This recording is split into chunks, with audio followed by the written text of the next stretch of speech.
UFO Channel. And whammed it. The sledgehammer bounced off of it. When Major Marcel reported his findings to officials back at the base, they issued a startling press release. They had a flying saucer. The next day, Major Marcel was assigned to take the remains of the crashed objects to Wright Field in Ohio for further examination. However, the plane landed at Carswell Air Force Base in Fort Worth, Texas. General Alfred Ramey took one piece of the object off the plane and called a press conference. Then, Major Marcel was given different orders by Ramey. He was not to continue on to Wright Field. He told me not to say anything. He says, I'll handle it from now on. And that's exactly what he did.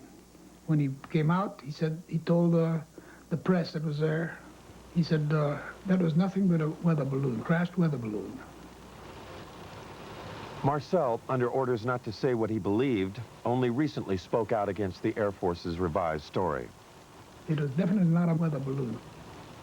And it was an aircraft. So what it could have been, I wouldn't know. I still don't know. Mac Brazel, who had a rancher's knowledge of such things, told his son that, like Major Marcel, he knew the object was not a weather balloon. He said that's what the Air Force tried to make him believe, that it was a weather balloon. And he said, Bill, he said, it was not a weather balloon. He said, I don't know what it was. But he said it was something altogether different and much bigger. If extraterrestrials are good. Philip Klass, a military expert, disagrees. The fact of the matter is that it was not a weather balloon as such. It used a weather balloon as a vehicle, but what it was is called a radar corner reflector. It's an object that is roughly hexagonal so that it can be tracked by radar, and no matter what angle this hexagonal thing is pointing, it always returns a strong radar echo. So the object was not a weather balloon as such, but it used a weather balloon to hoist it. If the object were only a weather balloon, UFO proponents say, then why did the Air Force pledge Mac Brazel to secrecy? And why did the Air Force pursue his son in the months that followed? Only 22 years old at the time, Bill could not help but be intrigued by his dad's discovery of the strange materials in this field. He searched for and found some remnants of the crashed object.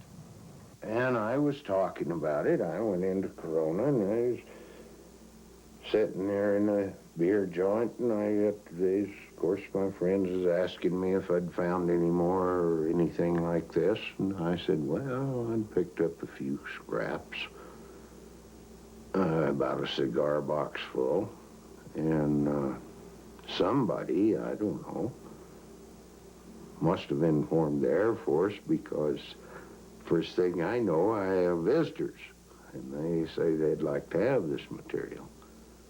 And they didn't tell me they'd confiscate it. They just said,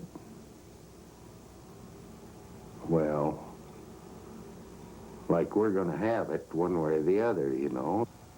What Bill and his father found was taken to what is now called Wright-Patterson Air Force Base. Some believe, however, that much more was taken there. What they say is the actual shell of a spacecraft. This spacecraft, they allege, was struck by lightning, causing pieces of it to fall away into Mac Brazel's field. The craft itself, they say, crashed 78 miles away. The story has it that the spacecraft and the bodies of its alien crew members were then taken to Wright Field and stored in Hangar 18. Myth or fact? The Air Force denies the existence of craft or ET bodies. Nothing has surfaced in the Freedom of Information Act released top-secret government documents. Nothing to support what some claim is this actual photo of an ET's arm. The Air Force also denies the existence of Hangar 18 itself. Senator Barry Goldwater has written that he has tried to gain access to the legendary building. In letters to UFO proponents, Goldwater enigmatically says that he has given up trying to solve the mystery. Not because he's satisfied with what he hears, but because it's just impossible to get anything on it. Nuclear physicist Stanton Friedman, however, believes the evidence is there. There's just no question at all in my mind that a saucer did crash, that bodies were found by the government, that the saucer itself was picked up by the government and carted off for study. the tremendous potential for gaining new technology from a thing is just enormous, and no government would be foolish enough to put it on display instead of carting it off to the laboratory. Look, it's one of these situations of where if I were a freelance writer or I'd like to make a story, I would love this story. It's great. It would make good copy. But unfortunately, or fortunately, I happen to be a scientist, and I have, you might say, the Hippocratic oath of a scientist. I will not say something is so until I'm very certain in my own mind that it is. So as far as the creatures are concerned, I honestly don't know. Dr. Hynek, a noted astronomer from Harvard and Northwestern universities, has been a persistent investigator of UFO cases. In 1952, he was asked by the Air Force to join Project Blue Book, their UFO investigation unit. 17 years later, he joined Air Force Secretary Harold Brown at a press conference to announce the team's conclusions. None of the evidence that I have examined would indicate any proof at all that we are being visited by extraterrestrials. What is the Air Force hiding in this investigation? We have not been hiding anything. The investigations have been made public. The explanations of those where there is a clear explanation have been made public. The hearing this morning was public for just that reason.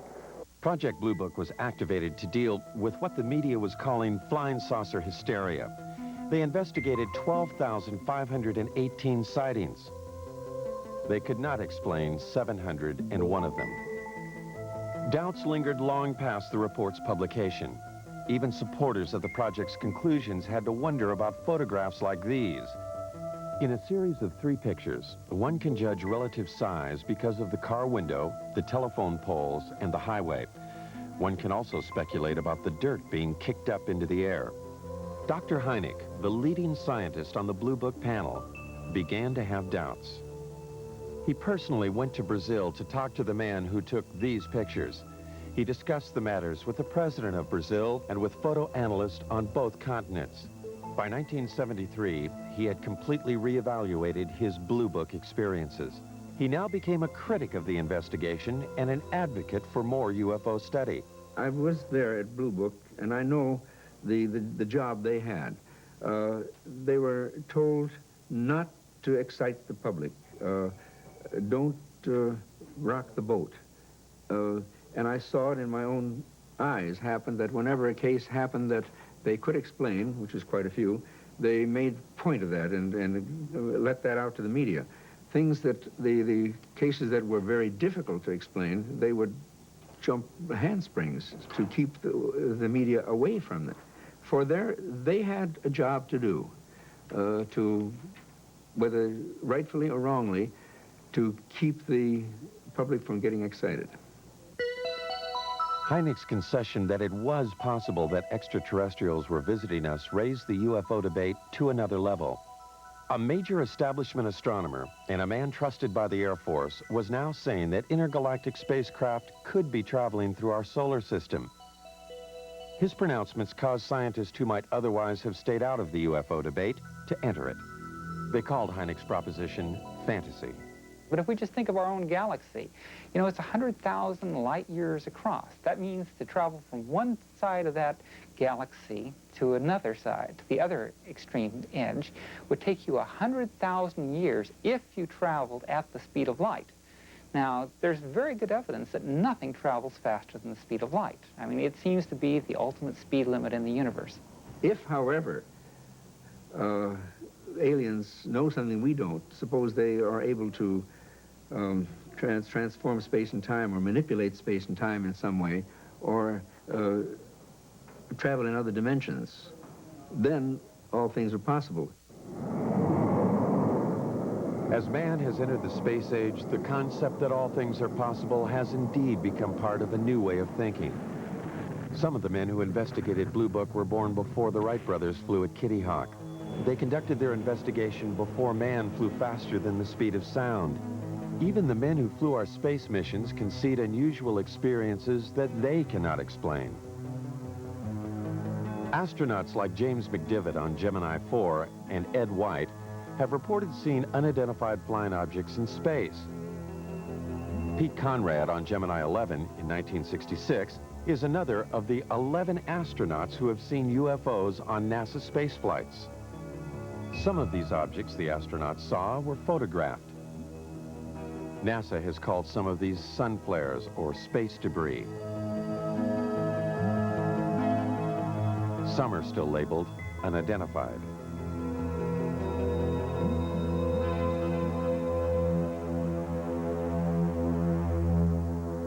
Astronaut Gordon Cooper was so impressed with an unidentified flying object he saw that he wrote about it to a special United Nations commission studying the phenomena. He wrote, "I believe these extraterrestrial vehicles and their crews are visiting this planet from other planets, which obviously are a lot more technically advanced than we are here on Earth." Recently, Cooper reversed himself. He does not now believe that what he saw was an extraterrestrial spacecraft. Another of the original Mercury 7 astronauts, however, has not changed his mind about what he saw on a test pilot flight in 1952. Deke Slayton. As I closed on this thing, well, it looked like a weather balloon, and that's what I presumed it was. And I had plenty of gas and time, so I decided I'd just come back around and make a pass on it. And I got around where I should have been coming back on this thing. All of a sudden, it didn't look like a balloon anymore. It looked like a saucer sitting on edge, about a 45-degree angle. I didn't have any gun camera film on board, unfortunately, or I'd have shot some pictures of it. And about that time, I guess whatever it was, for whatever reason, just took off climbing at about a 45-degree angle and just accelerated and disappeared. And I obviously couldn't follow it with an old piston engine fighter. So I turned around and went home. Some UFO observers, however, have had camera and film on hand at the critical moment. This footage was shot from a helicopter off Catalina Island in 1966. Some say this is a single-wing aircraft. This film was shot by the coach of the Great Falls, Montana minor league baseball team in 1950. The Air Force says it is a picture of two aircraft. This film was shot by a newsreel unit in Guatemala in 1976. Some say this is also an aircraft.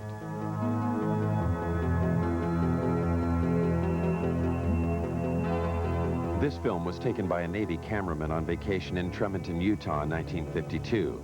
The Air Force speculates that these are seagulls. Dr. Hynek disputes the Air Force's explanation of these films.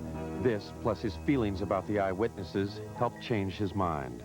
I began to get certain doubts because not so much of any specific case, although there were quite a few, it was the people themselves.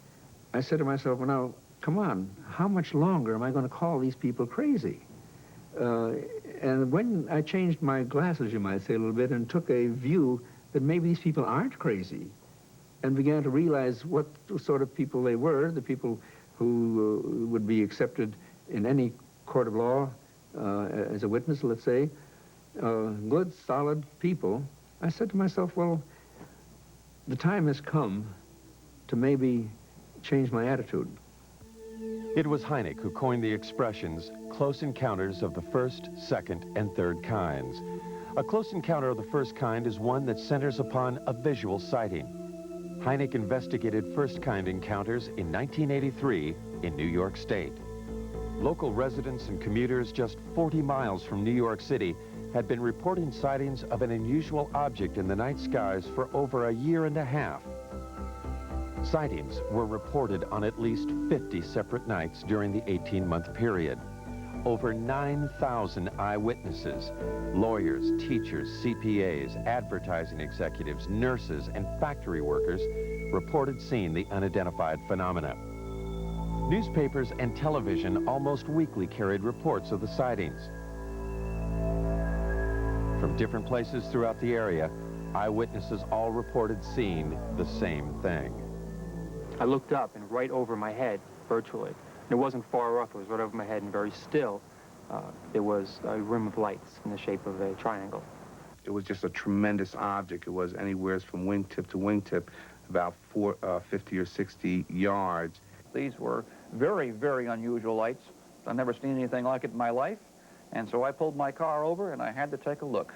I mean, he would drive down the road and look up in the sky. Some people, like Bob and Lori Pozzioli, were determined to film the object. And then one night, he spotted this one round object. And that's when he called me, and he said, quick, let's get the camera. And we did. Oh, good God. What do you think? I don't know.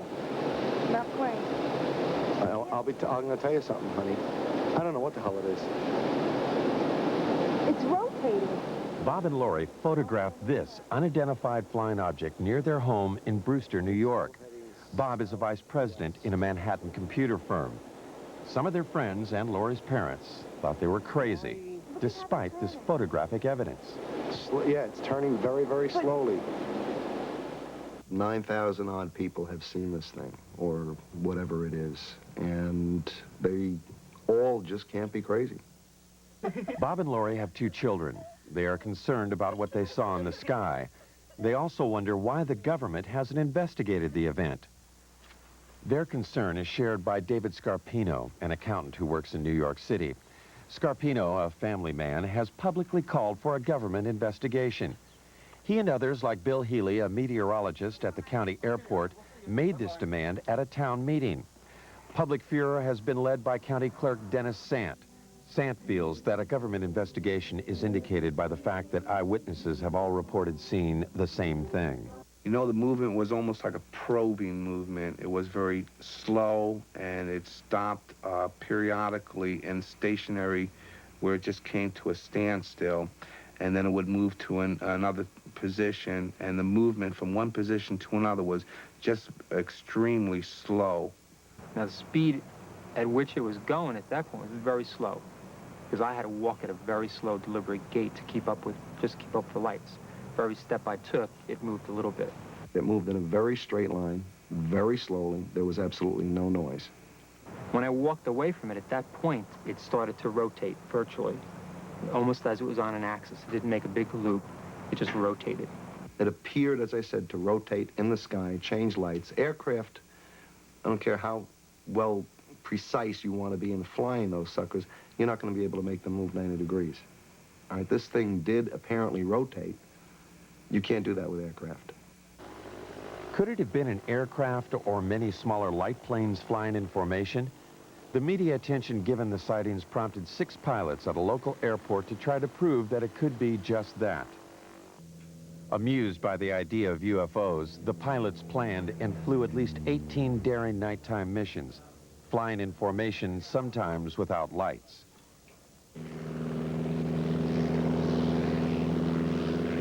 This hoax fooled at least some of the eyewitnesses, but not Bob and Lori. They claimed that in addition to photographing the UFO, they also videotaped the light airplanes as they enacted their hoax. There are 6, and the lead one has his 3 lights on. Everybody else only has 2. Did you hear the engines? Some UFO investigators agree that many of the reported sightings were probably of the hoax. But some eyewitnesses, they say, were clearly able to differentiate between the hoax and the unidentified object.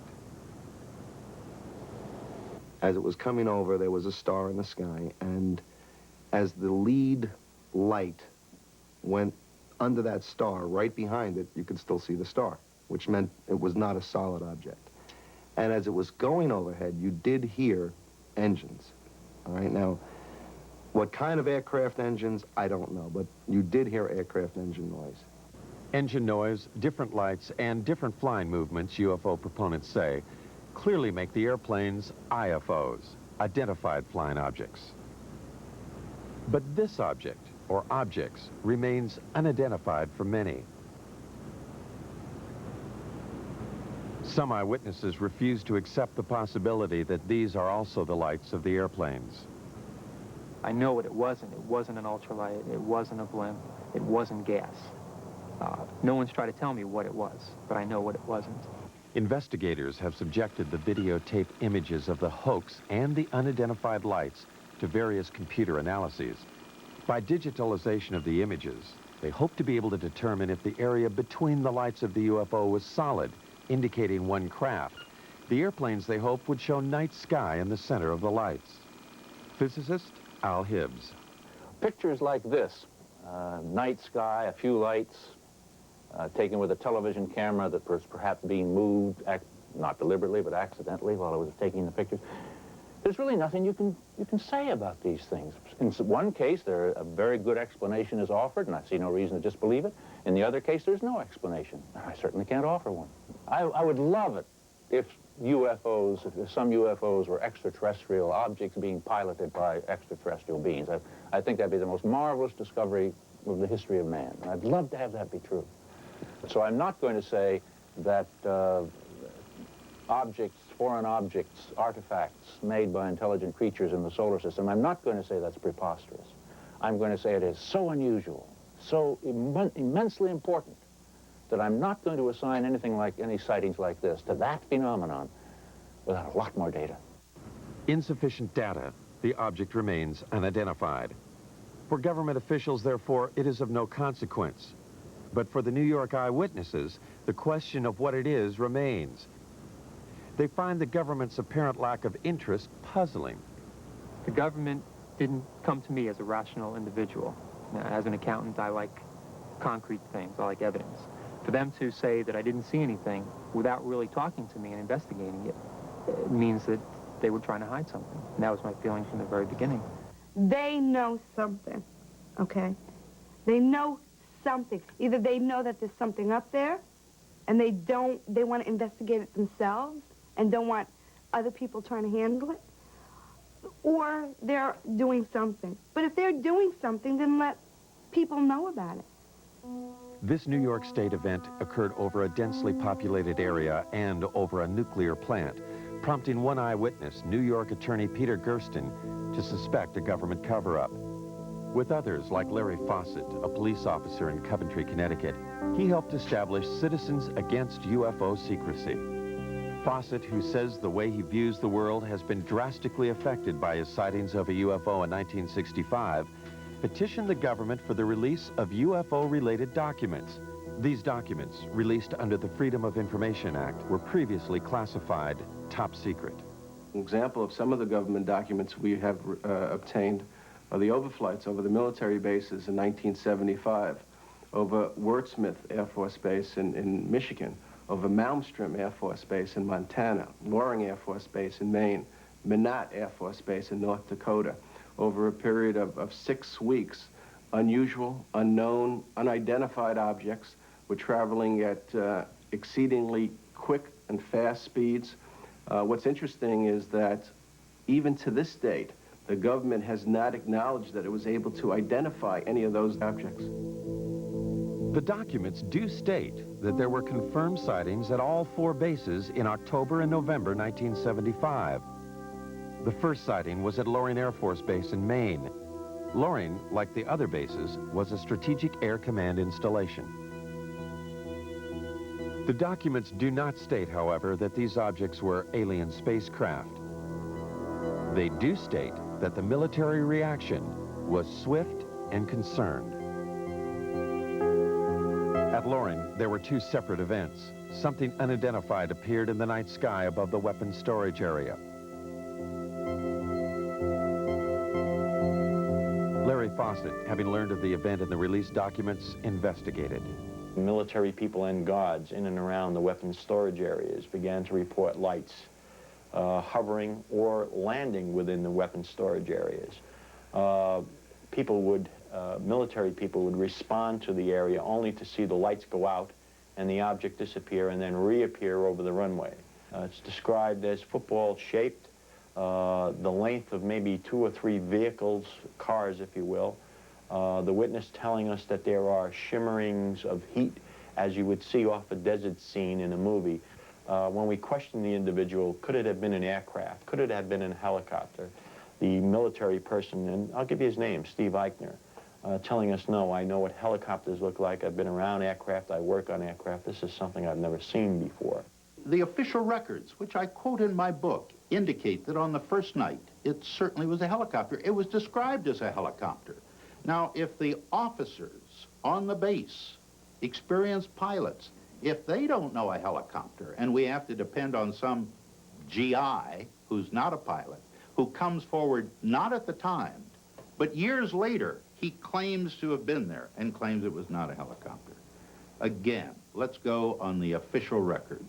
It is the official records that Fawcett uses to substantiate his claim that helicopters could not be the explanation. The military response at all 4 bases, he says, was too dramatic. From our documentation, we know of pursuits that occurred, scrambling of aircraft from Loring Air Force Base, and the chases went up into the Canadian territory, if you will, only to be lost around New Brunswick somewhere up in that area.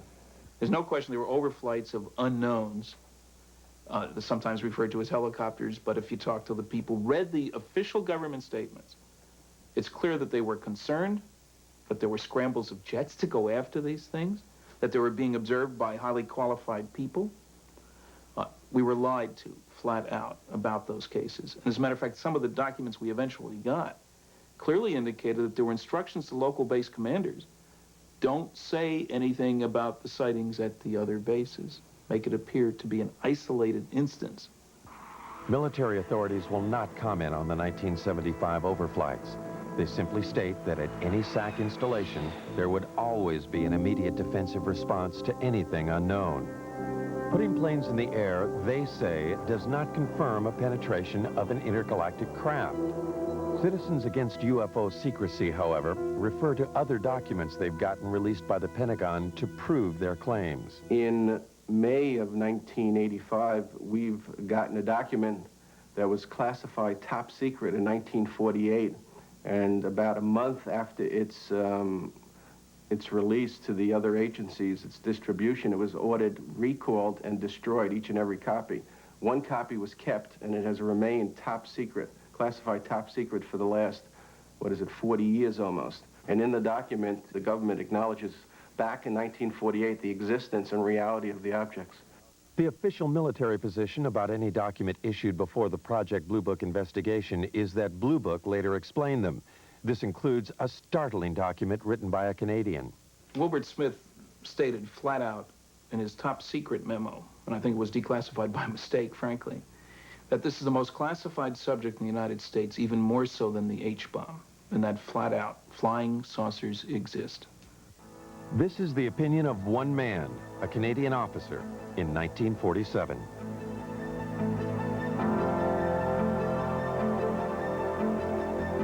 For proof that flying saucers do exist, some critics demand more than just the accounts of those who have had close encounters of the first kind, visual sightings. Even when first-kind encounters are reinforced by photographs, they fail to satisfy the need for physical evidence. This woman claims that she has had a close encounter of the second kind. A second-kind encounter is defined by its having physical evidence. Vicki Landrum, along with her grandson Kobe Lee, alleges that they, along with Betty Cash, were on their way home from a bingo game when they encountered something they had never seen before.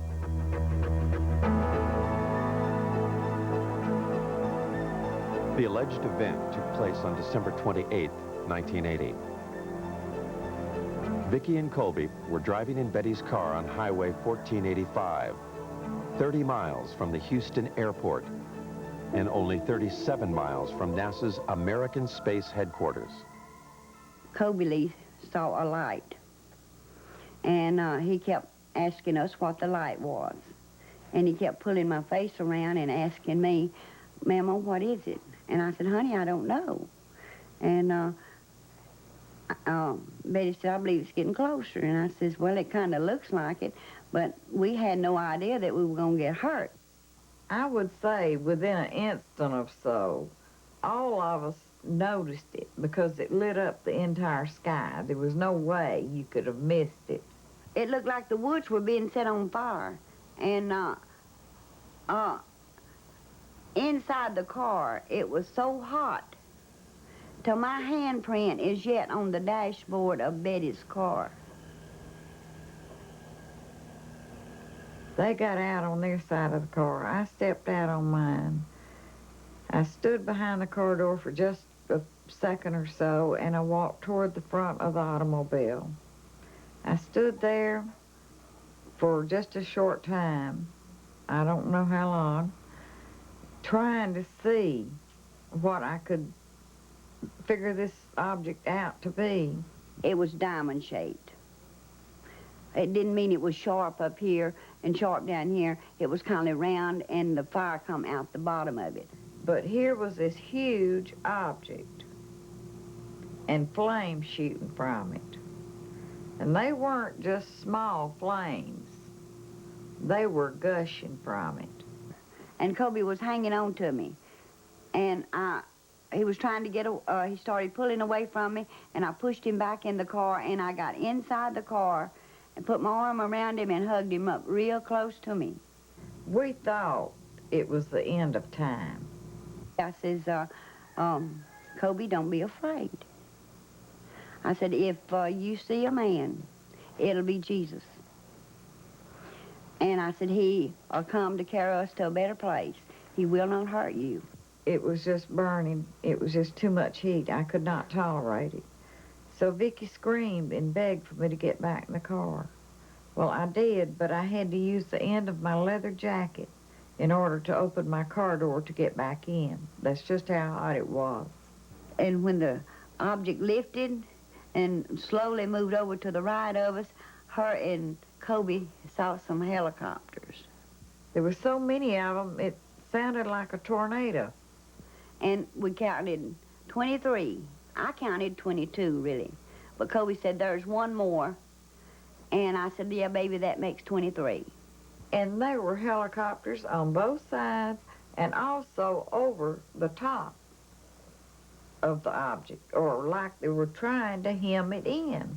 The only apparent proof the women have for what happened to them is the illness they claim they suffered as a result of the encounter.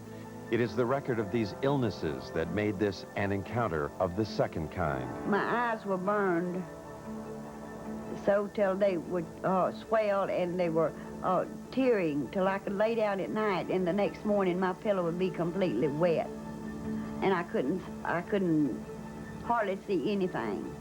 Vicky was treated for burns, and she and Colby Lee suffered long periods of nausea. Betty Cash was hospitalized immediately after the event. She suffered severe hair loss and was also treated for burns and nausea. Since then, she has been hospitalized several times. And the first time that I went into the hospital, they were treating us as burns. But then, after they found out really what had happened, then they started to treating us as radioactive burns. And since, I have had cancer. Betty's hospital records do not explicitly state that she was treated for radioactive burns. They do state, however, that she exhibited the symptoms similar to someone who might have been exposed to a radioactive element. Betty further maintains that she had no cancer history previous to the alleged encounter. Her records do confirm, however, that she does now have the disease. No, I'm not well, by no means. I wish, I pray, that I could be. With the help of Peter Gersten, the New York attorney for Citizens Against UFO Secrecy, the two women have sued the government to find out what it was they encountered that night. Was it a UFO, or an American weapon gone awry, or something else? I believe the story is a hoax. There is absolutely no evidence. The women's story is supported only by the claim of Betty Cash that she had serious health problems after the alleged incident. From my review of the Cash Landrum case, I would say that there's no question that an event took place, that those people were near something that was emitting radiation. I don't think it was an alien spacecraft, frankly. I think it was a nuclear-powered aircraft. That's why all the helicopters, it's standard practice if there's a classified system around.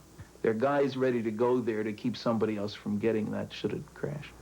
The facts are that the U.S. Defense Department investigated. They could not locate 22 twin-rotor helicopters that could possibly have been flying in that area. And in fact, as Colonel Saran, who made the investigation, told me, he said, Phil, this occurred over the Christmas, New Year's holiday. He said, you couldn't get that many helicopters. You couldn't get a military operation into the air over the Christmas, New Year's holiday unless the nation was at war. The object was there. It existed. There's no question about that. What's interesting is that for the first time, the government has suggested that it wasn't theirs, that it was possibly a true UFO. And nowhere has the government ever admitted, other than this basic document that we've gotten from 1948, that UFOs exist. I love this country and for all it stands for, but I wish they would tell us the truth. If extraterrestrials are coming here, what do they want? Are they coming here just to observe us, or are they making actual contact with some of us? Contact with an alien is what Dr. Hynek calls, and what Steven Spielberg has celebrated in the movies, as a close encounter of the third kind. Charlie Hickson says he's had such an encounter. These things, evidently, they're coming from another world somewhere. I don't know what message they have for us or what they intend to help us, but certainly they're not going to harm us because they didn't harm me. Charlie Hickson's alleged abduction aboard a UFO in 1973 followed the story of Betty and Barney Hill's abduction in Exeter, New Hampshire in 1961. A most recent claim of a close encounter of the third kind occurred not in the backwaters of Mississippi, but in the heart of New York City. Rosemary Osnato. Suddenly I hesitated, or I couldn't seem to put the key in the door. And I just turned around and wanted to go up to the roof. And this seemed rather odd because you just don't do that in New York. You don't go up on the roof at 1 o'clock in the morning. It's just not something you do. And yet I was doing it. And there seemed to be a very bright light that was shining in the hallway. And I thought this was moonlight at first, you know, and apparently it wasn't moonlight, because when I got up there was a very bright light up on the roof. And then it went out for a few seconds. And then it came back on again. And I was just lifted, physically lifted, in that beam of light. When I got into the craft, I was led by a group of, I guess, more than one, group of grayish-skinned, small men or women, I don't know what they were, but large eyes, thin, frail, and they communicated telepathically. 19-year-old Travis Walton of Snowflake, Arizona, claims he encountered similar aliens in 1975. Walton was, in his words, zapped by a blue light when the spaceship appeared when he was working in the forest. When I regained consciousness, I was on board of this, apparently on board this spacecraft, and I encountered two different types of beings. The first type of creature I saw was about 5 feet tall. They were very white-looking. Their skin was very pale, and they didn't have any hair on their heads, and they had enormous eyes. There was a type of being there that, you know, anyone else would consider to be very human-like. Walton was found on a roadside 5 days after he disappeared from the forest. He could, however, recall only what seemed like an hour of time passed. Time, he claims, he spent aboard an alien spacecraft. Now 29, he reflects on that experience. I lost my job. The effects were quite negative. You know, time lost. You know, it's a very disturbing thing in my life. A lot of negative publicity, really. You know, this is a kind of a stigmatizing thing for people to, you know, consider you. You know, a certain percentage of the people think that you're wacko.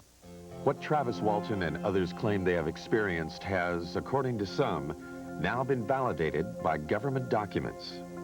About to join the literature of third-kind encounters is the startling tale of an alleged landing of a spacecraft outside an American Air Force base in Rendlesham, England. The American military admits they are still withholding 6 documents. In the Bentwaters case, we have an eyewitness, which is rare. We have an audio tape made at the time of the actual event. We have a government document which corroborates the existence of the incident. The government has no reason to withhold the information. The UFO is said to have crashed in the Rendlesham Forest in an area 2 miles from the American military installation. Released Air Force documents confirm that military personnel were dispatched to the site on the first night. They reported seeing the lights of the mysterious craft.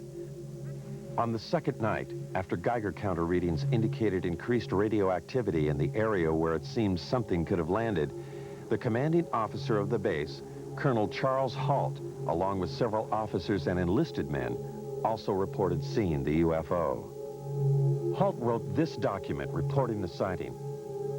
It clearly indicated the presence of a strange glowing light that illuminated the entire forest. It tells of pulsating red and blue lights and of the objects disappearing.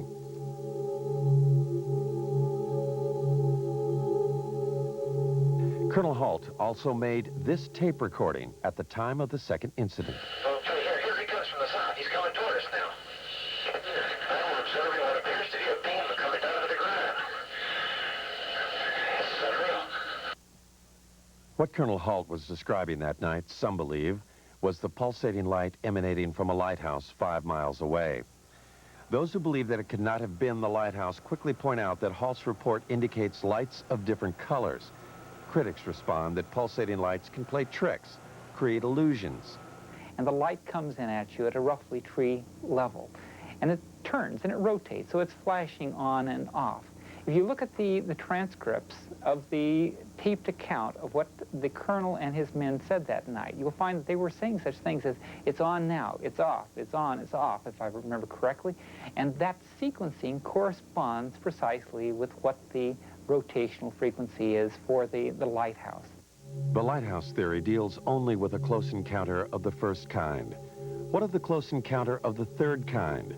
The story told later by several American enlisted men. The story, they say, they were ordered not to tell. Afraid to reveal his identity, one of them talks about the alleged encounter. The senior officers seemed very calm with it. And the lower ranking people like myself didn't know what to make of it, and almost maybe shock had set in because we were very apt to listen to what we were told to do. I know conversation took place between our base commander and individuals that were in the craft. Our base commander at that time apparently even shook one of their hands. Something tells me at that time they had difficulty with the craft, and we even gave them help in repairing the craft. The lighthouse explanation for Colonel Halt's report cannot explain away the account of the alleged landing and third kind encounter. And so far, nothing in the released government documents confirms such an encounter. There are 6 documents that the government is withholding concerning the incident in Bent Waters. I want to know why they're withholding that information. They do not have a right to withhold that information, and I want to know what that information is. The government will not release the documents for national security reasons. Citizens Against UFO Secrecy maintain that the government uses national security as a cover for withholding UFO-related material. Recently, they sued for release of a document from the National Security Agency. When they got it, it looked like this. When you go through it all, and somebody actually added up the percentage of the paper, more than 3/4 of this document isn't there. It means quite clearly that there is a cover-up. Anybody who says the government isn't holding anything back has to say, well, except for that stuff they won't release. I mean, this is a UFO document. It tells about NSA information about UFOs. Now, on the one hand, the government is still saying UFOs don't exist. Now, if UFOs don't exist, how can they affect national security? The government maintains that what is in the censored and unreleased documents is information that does not support the existence of extraterrestrials, but rather information that, if released, would compromise our own intelligence network.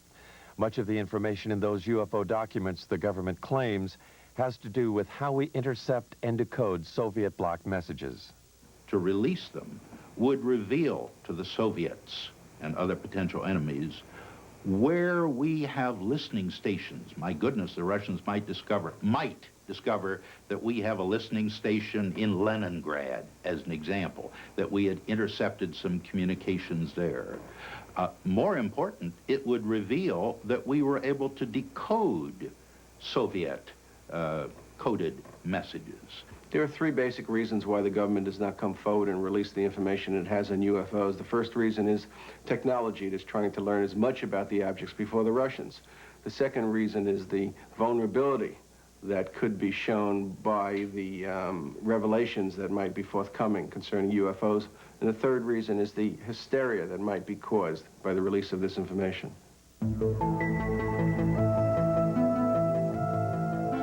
Are these spaceships from other worlds?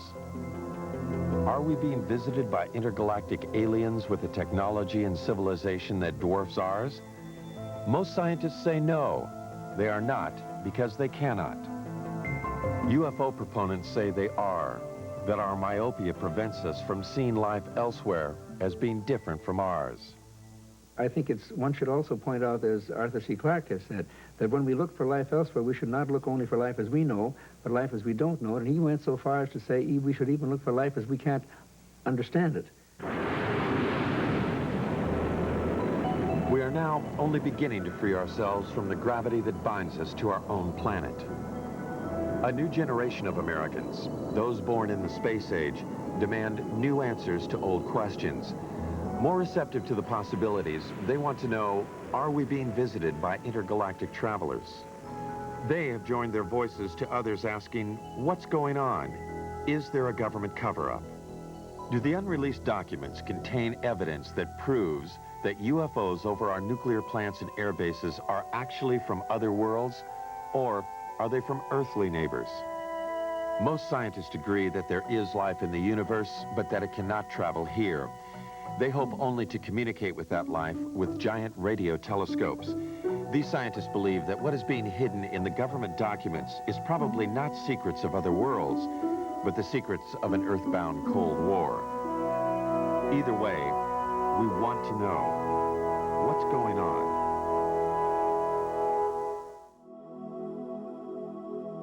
We'd like to ask for your input. Share your opinion and expertise with us in the comments after watching the video. If you're a subscriber, you'll always get a heart from us as a small thank you, and we'll pin your important post to the top where everyone will read it first. Just make sure you've already subscribed, like the video, and mention both at the beginning of your comment.